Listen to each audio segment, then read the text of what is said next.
Okay, we're going to go right into question 2, article 1 of the Summa. The question is on the existence of God. And the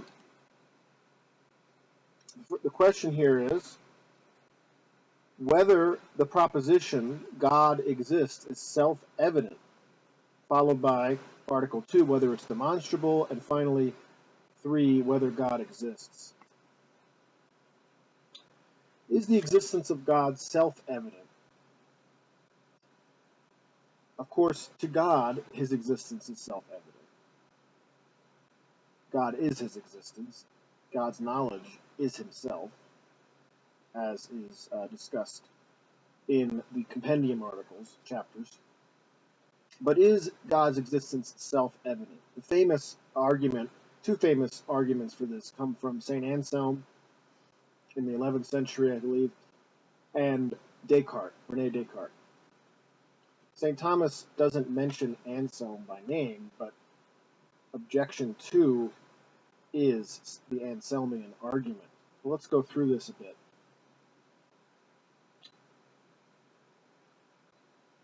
St. Damascene says the knowledge of God is implanted in us. St. Paul says that, there is no excuse because everybody knows God. How could we not know the source of our being, who is more present to us than we are to ourselves? And this is even true of those without faith. The objection 2 is the Anselmian argument. St. Thomas rejects it.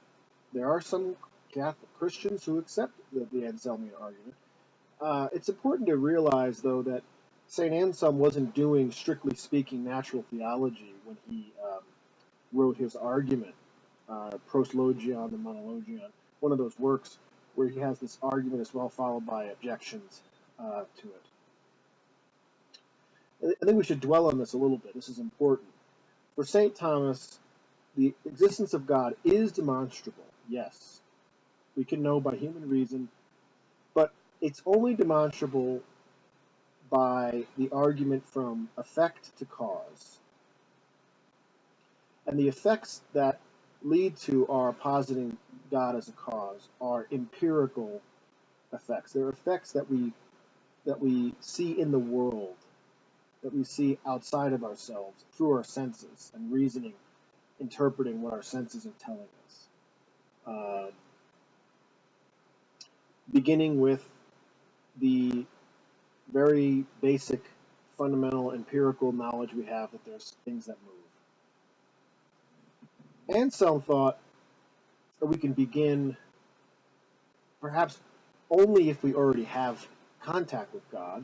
If we have the faith, we can then reflect on what it is we know and come up with a rational explanation for what we know, and why it's absurd and irrational to reject that knowledge, to say that God doesn't exist.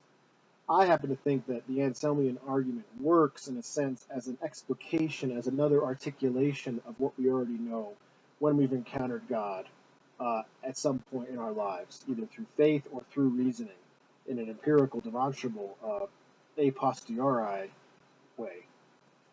So St. Thomas isn't really rejecting Anselm's argument if that's what it is. He's rejecting it as an effective and valid argument to prove God's existence before one has already proved it or has encountered God.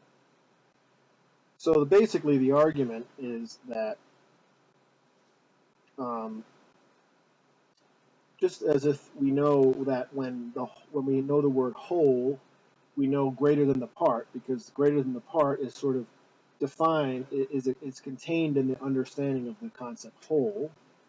When we say and think God, we know exists, because existence is a necessary predicate of God, the way that greater than the part is a necessary predicate of the whole. If God didn't exist, he wouldn't be the greatest being, because if you have two beings comparing them to each other, one that does exist and one that doesn't, all things being equal, all other things being equal, The one that exists is greater. So God would not be the being that than which nothing greater can be thought unless he existed. That's this Anselmian argument in a nutshell.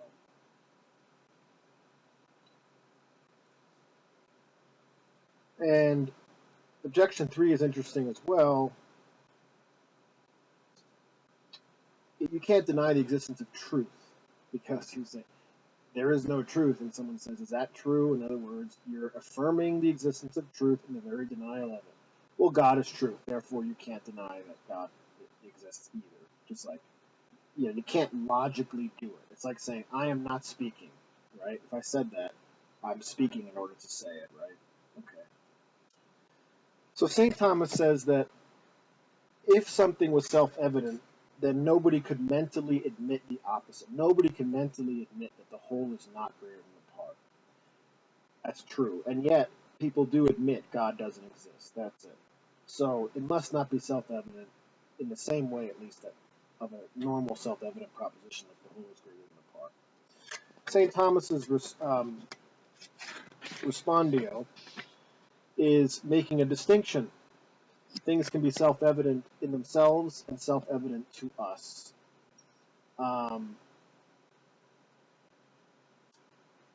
Man is an animal. Animal is contained in the essence of the subject. Whole is greater than the part. Greater than the part is contained in the essence of the word whole.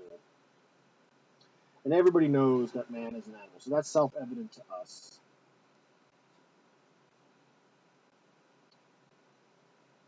Okay, but what if there are some to whom the predicate is not known?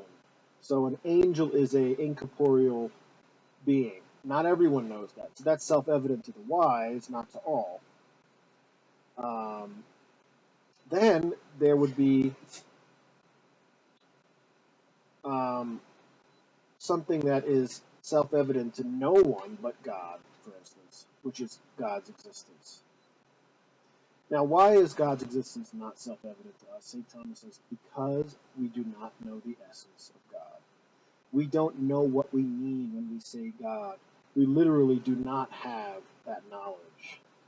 It transcends our conceptual abilities, capacities. Yep, he says, Nos non scimus de Deo quid est. We do not know what God is. So therefore it's not self-evident to us. And he says, it needs to be demonstrated per ea quae sunt magis nota quoad nos. Things that are more known to us. Et minus nota quoad naturam, but less known in their nature. What are things that are more known to us, but less known in their nature, namely the effects of God? Those come to us first, and through that we go to what's first in their being, right? Which is God. God is their ultimate, final, material, efficient, formal cause. We don't begin with God and deduce the effects. We begin with the effects and go up to the cause. And that's going to take us to Article 2. See you in the next section.